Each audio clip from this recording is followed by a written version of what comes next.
Hi, everyone, and welcome to this episode of Pro Tools Answers, where we discuss, demonstrate, and elaborate on your Pro Tools questions put to us in the official Avid Pro Tools support forum on Facebook. My name is Dave Phillips, audio engineer and lecturer for Point Blank Music Schools in the UK. And the two geniuses joining me as ever are Anders at Songkraftwerk in Austria and lecturer for Siegen University in Germany. Hello. Have you noticed I kind of do a Jeremy Clarkson Siegen whenever I talk about uni? And we also have Andy Hagerman, who is Avid's master instructor and audio curriculum manager. And Andy is all the way over in Tokyo. Hello, Andy. Hello, hello. Now, what we do, as always, is we wade in on the forum post to throw our 2 cents in, but there's generally so much noise in the group and nuance in the circumstances that the right answers aren't always highlighted, and often there isn't enough to clearly present the answer anyway. A part of our job as lecturers and trainers is to take complex issues and then boil them down with clear explanations and demonstrations in context, and that's what we aim to do on every one of our shows here. Now, today's subject is inspired by Sam, who is asking about the differences between HD native and HDX systems. And so we thought we'd jump in and we talk about what the benefits of HD systems, what the HD systems are, because this subject comes up fairly often. People are quite curious as to how much of the setup is different from standard Pro Tools and whether it will take them into more kind of pro territories.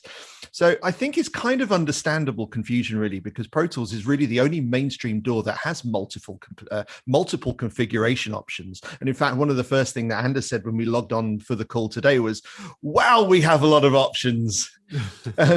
So it's, I completely understand it. And it's not like any of the other production platforms that have just one app iteration. They don't have multiple options, do they? I think Pro Tools is really the only one that does, and that maybe that helps to muddy the water a bit because it sets the bar already quite low. So when people are looking at Pro Tools and the multiple tiers of Pro Tools system, they think, wow, that's a high list.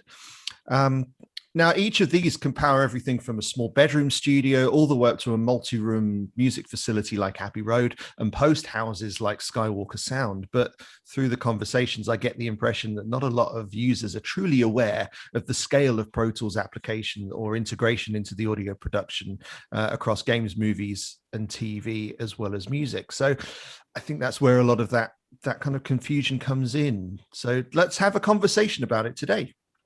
Now, I can't really talk too much about HD because I'm not an HDX or an HD user. I use Pro Tools Ultimate, but I don't have the kind of profile of work where the HD tech would actually be much of a benefit to me. Unlike Anders and Andy, I'm not the Pro Tools HDX target audience. So I think we're going to be leaving it to you guys today to tell us how HD works. Great, thanks. So that's easy. Basically, we should really make the second distinction here: HD hardware, because we have 2 different options, right? Mm-hmm. We have the HD native and an HDX option. I think Andy, you have an HD card lying around. Yeah. You can maybe show. I even got. Let's see. I've got in. Got an HD native as well. Yeah. So I've got an HD native here, and that's one of the things I've got. Keep that over here. And then I've got a chassis here with 2 HDX cards in here. And both of those things are going to give me 2 different sets of advantages and disadvantages. And I think that if we can clear up what are the actual true advantages and disadvantages of a DSP-based system versus a native system, we've done our job. Great. Shall I show the picture of the HDX card? I have one here on my. We can either do that, or I can hold up this thing for a half an hour. Exactly. So this is. I vote that Andy holds the thing up for half an hour. So basically, this is the HDX board without the plate on top. Usually can't see the stuff that's going on below or underneath that plate, but it's removed in this painting or picture so we can see it. So basically the HD native card is this part to the left, where you have the FPGA, which is basically handling the computer communication and the I/O. So you get ultra fast I/O, and handled by this FPGA, and you connect your HD series interfaces through the two ports. And one more important thing, you have this little sync port here, so you can connect an Avid Sync HD or the new Sync X. And what that does for you is that you can synchronize your systems to other systems, or to a video reference, or to a tape machine, or anything that you'd like. So that's the capabilities that you get in both of these systems. So that's like linking ADAT systems to kind of regular old interfaces, isn't it? It keeps everything working absolutely regimented in time. Yes, exactly. When we're talking about synchronization here, it's not like MIDI beat clock, which uses 24 pulses per quarter note. We're talking about frame edge alignment of stuff. So basically, you can run multiple computers running HD hardware as one system. There will be no drift. No drift between these systems. Yeah, I'll go one. I'll add to that is what that connector is. That Digi serial connector, which is what that little circular thing is called, that specifically connects to a sync peripheral. And as Anders mentions, that can either be the Sync HD or can be the Sync X. And the primary purpose of that is to synchronize to an outside time code. And in the post world, that is, geez, do I have that around? I used to have one around. That's a blackburst generator. So that's house sync. And house sync is basically this giant clock that controls all the systems in a facility, right? So video systems, audio systems, the whole 9 yards. It is a video synchronization format that Pro Tools on its own can't read. Okay. And so what happens typically in a post-production environment is that video reference from the blackburst generator comes into the Sync HD. The Sync HD then takes that information and then sends it to that FPGA card, the FPGA chip in the card. And that will work with both the HD native and the HDX cards. And it's the only way that we can keep what's called frame edge alignment. And as Anders says, you can use that to synchronize and make sure that your speed is correct with other systems in the room, or even other systems that are in completely different rooms in the same facility following the same clock. Yeah, well put. So that's the same for both of these systems, the HD native and the HDX. And obviously there are differences between the HDX cards, and that what we can see on the right-hand side here, where we have another FPGA. And basically this FPGA right here will connect the 18 DSP chips that are spread out on this card in like a star pattern, where this is acts like a central hub, basically outputting information to everywhere and getting that information back. And these P chips are obviously there to run DSP processing on them. And I think that's the core of one of the big misarguments against or for an HDX card. One of the things that you see a lot, and Dave, I'll defer to you because you've seen the questions. So a lot of people say you don't need an HDX because your computer is strong enough. I've got plenty of native plugins that I can use over here. I don't need a DSP because I've got plenty of power under the hood of my own computer.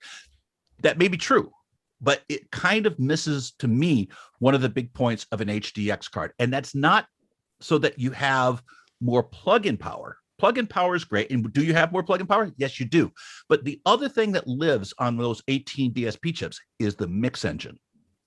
And the mix engine of an HDX system being on the card means that your input comes from the interface, goes to the mix engine on the card, and then goes right back out to your Q mixes. That, to me, and this is one of the biggest differentiators between any native and any DSP system that Avid makes, is that you get low latency, not on one pair of channels, but on all of the channels. So it's an expandable system, but all of those channels that you have on your HDX come with super low latency, and nobody's complaining about it. If you want to record a rock band, if you want to record a symphony orchestra, this can do it. And to me, that's the primary value of the DSP chips. Do you get more plugins? Yes, you do, but that's secondary in importance to having low latency recording. But it's still an important factor for some, because you can Completely. offload some of your CPU resources.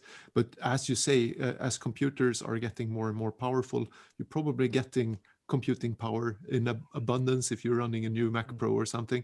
But you can still not do that with the same latency as you would using an HDX. And if Completely. you need even more I/O or more DSP processing power, you can slot in another HDX card. And these, by the way, use these TDM buses up here, so you can connect multiple cards to another, and they can communicate with each other using host connections. And sorry, the TDM bus. And so you can have up to 3 cards in a configuration, which obviously also has the added benefit of giving you huge numbers of I/O. So you can have 64 inputs and outputs on each HDX card, which then gives you how many? How many? With 3 cards, it's 192. Yeah, 192 inputs and output. And using a Sync HD, and you could get another computer having 3 HDX cards and so on, and scale your system up till 11 computers running 3 HDX that would work as one unit. I guess my thing is this: I hate to see people waste money. And I think that, sometimes people have kind of an absolutist kind of view of this discussion. They'll either say HDX is perfect or HDS is garbage, and it's not. It's great for certain people, but it's overkill for others, right? If I'm in my room, so I'm in a room where I'm doing a lot of music stuff, I rarely fire up the HDX cards. I rarely need them, right? I've got, because I can freeze tracks, because I've got plenty of DSP power in my computer right here, I can have HD native, or even just I've got a Pro Tools Apogee Quartet of all things sitting on there, and it does most of my work because of one thing: I don't have any friends that come in and record at the same time that I'm recording, right? So if I was running a studio where I had to have 12 or 14, 16 or 92 different musicians, and all of them needed to have low latency, there's no question in my mind, I go directly to the HDX because of the low latency. And I look at that as the cost of entry. But if you're not doing that, save your money. Buy one of these things. It's a lot cheaper. And if you're not doing a lot of recording, if you're composing and you're not dealing with recording latency of a lot of different people, save your money. There's different products for a reason, because it will serve different strata and different kinds of work. Yeah, and this is where the customer base does differ, because we've got something like 55,000 members in our Avid forum, right? How many of them are going to be working in facilities where they're working daily with 96 musicians? They're going to be needing 96 inputs or 96 cue tracks. Yeah, but let's say you've got 24. Yeah. Can you work in a studio that has 24 or 10? Does only one of them get low latency? No. I would say that, and this is just me, this is where this is more of an opinion show than maybe any of our other shows up to this point, but I don't want to run a professional studio where people don't have, especially for music, but even really for anything, I don't want to run a studio where people can't work with the cue mixes. If the latency is too long, that's a deal breaker right there. That'll bring any recording session to its knees, and really quickly, right? Yeah. And the nice thing about HDX is you don't think about it anymore. It's your hardware buffer doesn't relate to it. You don't have to jump through any flaming hoops to try to work around the problem. This problem simply doesn't exist because the mix engine is living on those DSPs. So it's as close to working with tape and a mixer as you could get back in the old days. It's just a very quick pass through. You don't have to think about anything else. Yeah, and exactly you're talking about cue mixes here, Andy, and that's one more important stuff, because you're actually getting your cue mixes with effects on them. You want to hear your compressor, EQ, and reverb in your headphones while singing? Yes, then HDX is your only option. I say only option, but there are a couple of other things that we might want to address here. How about other DSP chips from other companies?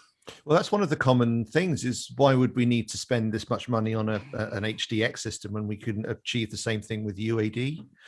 Except you don't. except you don't, right? So if you get, let's use UAD, which is great, it's a great box, but the mix engine doesn't live there. It's more DSP for plugins, great, and that's not nothing, right? And any of these different devices that have DSP for extra plugins, yes, it gives you extra plugins, but it doesn't address that core requirement of low latency and the mix engine being on a DSP chip. You're still dealing fundamentally with a native system. Does that make sense? And not only that, on the DSP card, all the data stream is still in the 64-bit floating point dynamic range between all of the chips, and all of the AX plugins are actually running at a 64-bit floating point, or even at up to 80-bit floating point resolution, which is retained through the entire process. And of course, if you're inserting some other brands DSP processing, you actually have to truncate everything down to a 24-bit stream, which loses all of the huge advantage that the Pro Tools mixer has, having such a huge dynamic range. So you're basically limiting it down and then coming back into Pro Tools again. And this is kind of like using a hardware insert. Yeah, and this has got to be a requirement of the any of the plugin partners that produce AX plugins, that they must, if they're going to produce DSP versions of the plugs, they must be able to exist in the native Pro Tools mixer environment. Oh yeah, oh completely. I mean, we actually have a fairly rigorous process for vetting the people who make plugins for Pro Tools. It has to report latency. It has to report its DSP induced latency. It has to work within our engine. It has to support the core functions. There's some things that are optional, like EQ curve, so that the curve feature inside of Pro Tools is not mandatory. At this point, there's a couple of plugins out there that don't support it. But for the most part, if you're going to play inside the 64-bit floating mix engine, if you can't do that, you can't play with us. The IO count is a great question. So that's important. So this is one of the things that it matters a lot to some people, doesn't matter at all to others. So if you've got a Pro Tools system running natively, so if you have Pro Tools Ultimate but it's running natively, you've got a maximum of 32 channels of IO, which is fine for many people, but it's not enough for some. If you have an HD native, either with the PCI card, which is no longer made, or the Thunderbolt, you've got 64 channels of IO maximum, and you have to have the interfaces that support that.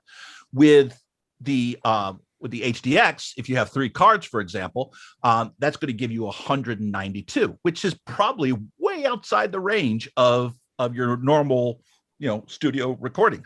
But it's not for Skywalker, right? It's for the big scoring sessions. They need something that can do this. And Pro Tools is the one that'll do it. And everybody gets low latency recording because the mix engine is on those DSPs. Well, I mean, you said not for Skywalker, but I mean, in a lot of post-production facilities, they actually are doing re-recording of multiple stems at the same time, all audio formats in one go. Basically, you need to output and input a lot between systems. So you have one recording computer or multiple recording stems of all the formats. So it you're 100% right. It might be a factor. But of course, you're talking about getting 100 friends to play together. But that's also true if you're using an analog mixer as a summing device, or if you're using analog outboard gear, just outputting compressors and delays and whatnot. You need a lot of inputs and outputs, and HDX is the way to go. Yeah. So here's the thing: the using an HDX system does it requires, it's not just the cards, but it's the interfaces that go with it as well. That's correct.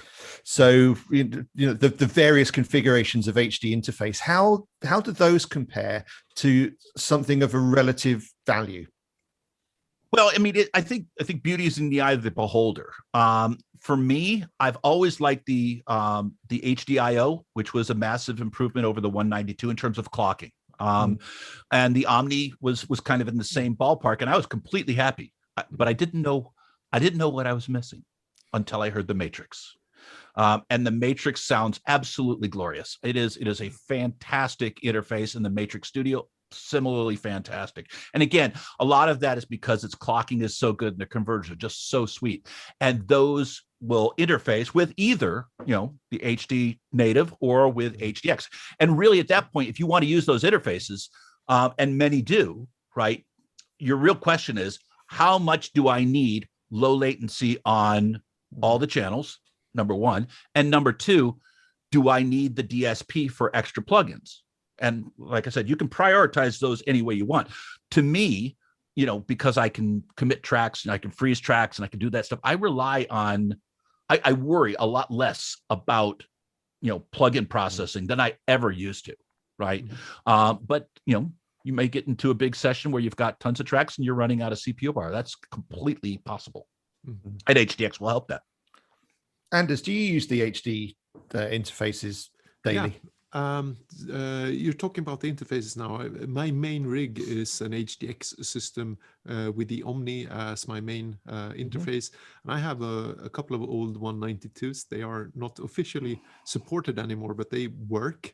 I have an HD native system with a couple of 192s.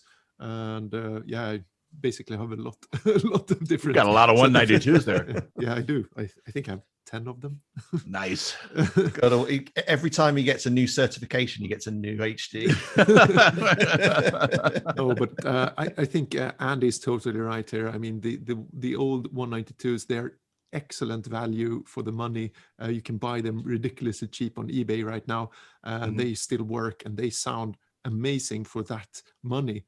But if you can afford them, the HDIO, the current one, it's great. It's just a great interface, and the Matrix as well. I mean, Matrix is just mind blowing.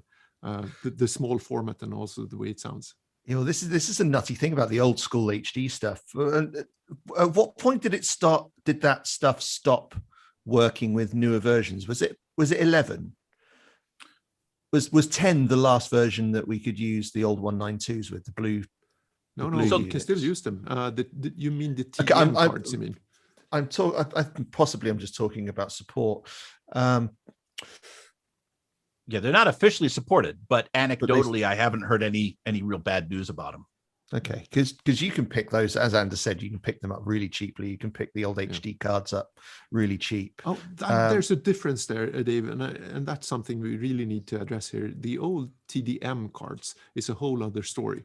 They will not work with current versions of Pro Tools. The last working version of Pro Tools where you could use an HD card or TDM card, that was back in Pro Tools 10.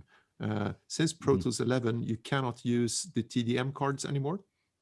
They simply don't work because they've changed the whole mix structure. The old TDM cards, they used to have a 48-bit fixed mix engine that lived on the card. And that was actually not the same engine that was in the software version. So this is one place where actually a software version was superior. The consumer software version sounded better, or at least it sounded different than the version that was on the TDM architecture. And I think but you can still use the blue face interfaces, the 96, the 192s. You can still use them, but they're officially not supported. That doesn't mean they don't work. They still do. But the TDM cards, the old TDM cards, will simply not work. For people that are wanting to build an HD system that couldn't afford to work with a modern one, they could still get a very, very, very good solid old school system with, you know, running Pro Tools 8, maybe Pro Tools HD version 8 with some of the old tech. It won't cost them a lot of money. Yeah, in that system, I think. And it's still, I mean, but it has, the old TDM cards had a couple of other weaknesses that that when you're looking into the architecture of everything, how they work. So right now we have the central FPGA, which basically is the spider in the web. But in the old TDM chips, you would have all of the processors actually running in series.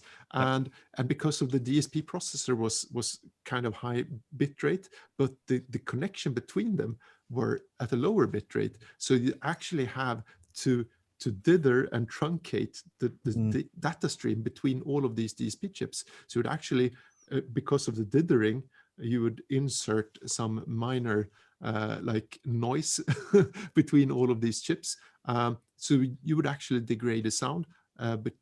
But in the newer chips, the HDX ones, since it's floating point processing, there is no need to dither anymore when going between chips. So basically, the HDX chip is far superior. Now, keep in mind, though, by the way, before you slam too much mud on those were the best that you could get at the time, right? Yeah. So back, I remember, way back when we were dealing with the old mix interfaces, the 888s, the 1622s, those things. They were great. They were fantastic for the time, right? And one of the things I think that's it's important to keep in mind is that, and I think Avid is somewhat unique in this, is that we serve everyone up to the very top of the industry, and we use them as a guide. We use the bedroom enthusiast as a guide.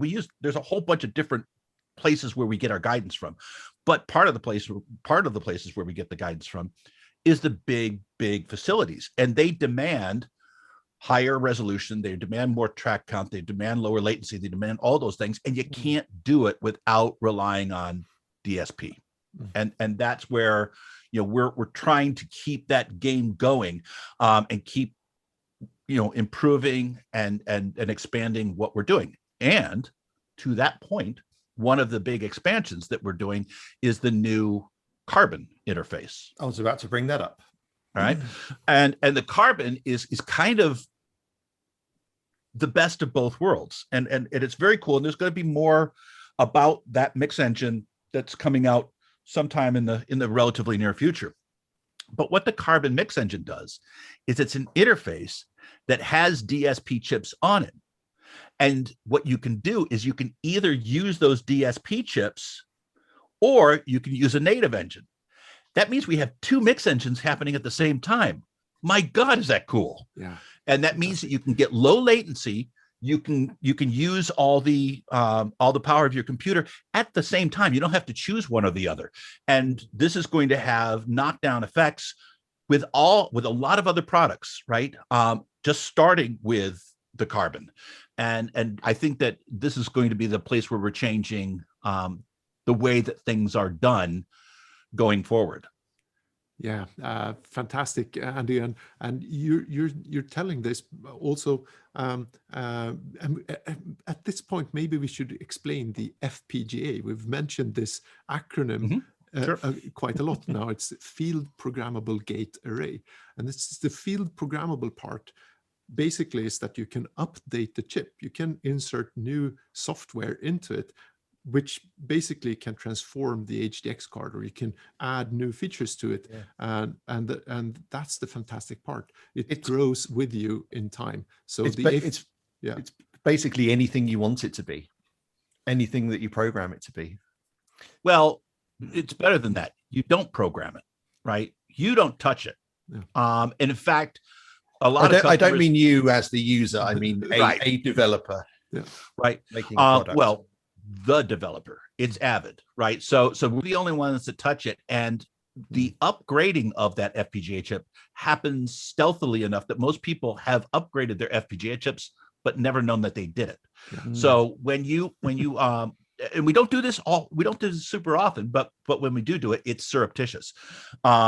You install a new version of Pro Tools. If that Pro Tools version requires an upgrade of the FPGA chip, when you launch Pro Tools that first time, it upgrades the FPGA chip on its own. It just says, okay, what's the version of that FPGA chip? Does it need upgrading? Yes, I'm going to do that. And then it upgrades that firmware at one time. And then you're off to the races. You've got new functionality like that. And you didn't have to do anything. You just had to install Pro Tools. So it's basically like a Tesla. It gets better with time. You can upgrade it during its life cycle, but that's just amazing. I mean, that's the reality of Teslas, and it's the reality of the HDX. It evolves over time. The other thing was, so now that we've talked about what HDX is, let's just bring it back down and just strip out all of the stuff that isn't in HD native and just give a kind of bullet point list of what HD native does. So HD native is essentially the first FPGA card, or first FPGA chip. So there's two FPGA chips. One of them, and Anders really described it really well. One of them is managing the DSP chips. We don't need that one because we don't have DSP chips.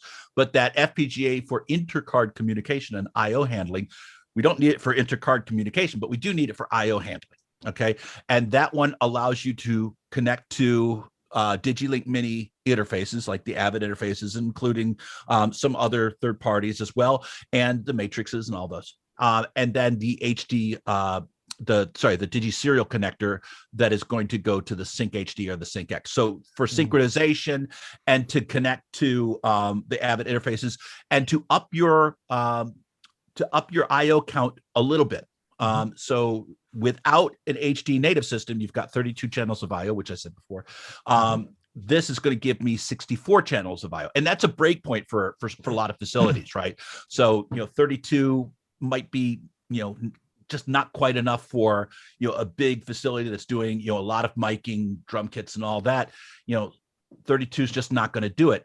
64 will, and when that happens, you can do this. Now, keep in mind, this has not got the DSP chips. And I hate to sound like a broken record, but with this, you're going to have to contend with latency. Okay.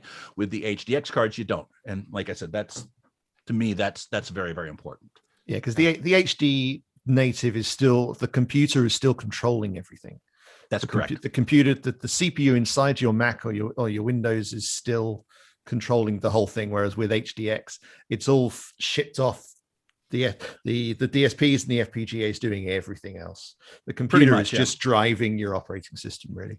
The computer's doing some things, right? So on an HD, just to get into the weeds a little bit, with an HDX system, you still have an Avid audio engine. So there is some stuff still going on the CPU. If not, you couldn't record to hard drives and things like that. You need to have some functionality on the CPU, but it's doing far less than what a native system's doing. Yeah. So with any luck, that might also translate to less hardware buffer errors or warnings, rather. Less. Oh yeah, absolutely. CPU overload. It's a much more stable system. Yeah, by far. And just to go back to the HD native, and you said you will get latency, but the latency using the HD native is extremely low in comparison to a lot of other I/O solutions. I've seen at launch, at least, it was the lowest I/O interface solution of any out there. But I'm not sure if that's true still. But it used to be the fastest interconnect that was available. Fab. So loads of benefits, but it does come with a bit of a price tag, doesn't it? Yeah, and I think it's important to know, are those benefits, sorry, I didn't mean to step over you, but I think what people need to discuss is whether or not those benefits are benefits they need, right? It's not whether HDX is great or HDX is terrible. It's, do I need HDX? If you do, buy it. If you don't, save your money. Fab. One added benefit worth mentioning is anytime you're using Avid interfaces and Avid HDX and stuff like that, Pro Tools actually knows the inherent latency of that interface and will null out the latency when you're using hardware IOs and like patching stuff. But on all other interfaces, Pro Tools can't simply know what the latency incurred by the interface will be, the round trip latency when you're sending stuff to a compressor or something. So you'd have to measure this yourself and actually manually input that into Pro Tools so that it can compensate for it. But when you're using Avid hardware, that's just... It's all integrated. It's one less thing. It's all designed to work harmoniously together. Yep. Indeed. Hopefully that's cleared a little bit of the fog for you. So if you haven't already done so, if you would like to subscribe to the channel, we're collecting subscribers at the moment. We have an announcement. Yeah, we'd love to add you to the collection. And Andy wants to talk about something too. Go on, Andy. Announce. We've got an announcement. We've got a patron. We've had our first Patreon today. We've got our first Patreon, and that Patreon is going to be able to join us for drinks and a masterclass. Not in that order though. We're going to reverse the order. We're going to do the master class first, and this is going to be when did we decide? 4 times a year. 4 times a year. 4 times a year. So master class with us, and then we're going to ring a bell, bing, and then it's happy hour, and we'll be able to relax and enjoy each other's company. And anybody who joins us as a patron, at which level is it, Anders?